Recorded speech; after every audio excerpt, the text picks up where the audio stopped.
বেলুনিয়া সরকারি ইংরেজি মাধ্যম দ্বাদশ বিদ্যালয়ে রাতের হাইনা বাহিনীদের হামলা, ভাঙচুর করা হয় স্কুলের কাঁচের জানালা সহ স্কুলের বারান্দাতে রাখা ফুলের টব ও ইলেকট্রিক সুইচ বোর্ড। হাত মুখ ধোয়ার বেসিন নষ্ট করে দেওয়া হয় বিদ্যালয়ে বসানো সিসি ক্যামেরা।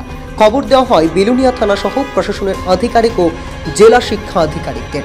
কেন, কে এই ধরনের জঘন্যতম ঘটনা বিদ্যালয়ে ঘটিয়েছে তা জানা না গেলেও তবে বিদ্যালয়ের নাম ক্ষুণ্ণ করার ষড়যন্ত্রে প্রয়াস জারি রেখেছে কিছু স্বার্থান্বেষী মহল, এমনটাই ধারণা করা হচ্ছে। কারণ কয়েকবার এই বিদ্যালয়ে রাতের আধারে হাইনা বাহিনীরা হামলা চালিয়ে ভাঙচুর করেছে বিদ্যালয়ের সরকারি সম্পত্তি। একই কায়দায় গত বুধবার গভীর রাতে আবারও হামলা চালায় রাতের দুষ্কৃতিকারীরা। বিদ্যালয় থেকে কোনো জিনিসপত্র চুরির ঘটনা না ঘটলেও বিদ্যালয়ের বেশ কিছু সামগ্রী ভাঙচুর করে নষ্ট করে ফেলেছে। আজ সকাল 6টা নাগাদ বিদ্যালয় খোলার পর ঘটনা টের পায় বিদ্যালয়ের প্রধান শিক্ষক শিক্ষিকা সহ অভিভাবকরা। এই ঘটনায় নিন্দার ঝড় বইছে বেলুনিয়া জুড়ে। খবর পেয়ে ছুটে আসে বেলুনিয়া থানার পুলিশ সবকিছু খতিয়ে দেখার পর তদন্ত শুরু করেছে।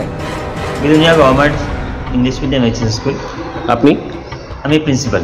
আচ্ছা, কি একটা ঘটনা ঘটেছে, কিভাবে কি হলো একটু বলবেন? ওই যে সকালবেলা আমাদের স্কুল যখন মর্নিং সেকশন খুললো তখন টিচার আমাকে ফোন করলো। আমি এলাম, এসে দেখলাম যে স্কুলের বিভিন্ন জায়গাতে বিভিন্ন ধরনের জানালা, বেসিন, ক্যামেরা এগুলো ভেঙে ফেলা হয়েছে। অনেকগুলি সুইচ বোর্ড ভাঙা হয়েছে। মানে চুরি হয়নি?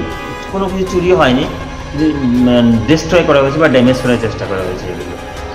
এর আগেও তো আপনার স্কুলে অনেক চুরি এর আগেও ঘটেছে, এর আগেও 2-3 বার ঘটেছে। গত পরশু দিনও আমাদের একটা ফুল বাগান করেছিলাম, ওখান থেকে এই পর্যন্ত 4 বার এই ফুল গাছগুলি চুরি করে নিয়ে যায়, টবগুলি ভেঙে ফেলে। তারপরে সেটা আচ্ছা ঠিক আছে, কিছু বলিনি। কিন্তু আজকে যেটা ঘটলো এটা তো পরে খুব বাজে অবস্থায় স্কুলটাকে তৈরি করলো। এর আগে অক্টোবরে আমাদের মিড ডে মিল রুম থেকে চুরি হলো। নভেম্বরে ফার্স্ট উইকের দিকেই আমাদের নতুন একটা টয়লেট, যেটা এখনও স্টার্ট হয়নি, সেই টয়লেটের সমস্ত ফিটিংসগুলি খুলে নিয়ে গেল। ওপরে উঠে সমস্ত ওয়াটার ট্যাঙ্কগুলির ঢাকনাগুলো, ক্যাপগুলি সব নিয়ে গেল। আপনার স্কুলের চারিপাশের পরিস্থিতি নিয়ে কি বলবেন? পরিবেশ নিয়ে? পরিস্থিতি নিয়ে বলবো একবারে বলবো ভালো না। কারণ আমরা প্রায়ই এসে দেখি যে আমাদের স্কুলের সামনের জায়গাটার মধ্যে দেখা যায় যে আড্ডা হয়, এখানে আড্ডা হয় এবং বিভিন্ন ধরনের জিনিসপত্র আমরা পাই যেগুলো স্কুলের জন্য শোভনীয় নয় বা স্কুলের নেশা সামগ্রী, পরিত্যক্ত নেশা সামগ্রী আমরা স্কুলের বাইরে পেয়ে থাকি। এবং পরশু দিনে দেখা গেছে কিছু প্যাকেট ওখানে পড়ে আছে। এ নিয়ে প্রশাসনকে কবার অবগত করেছেন?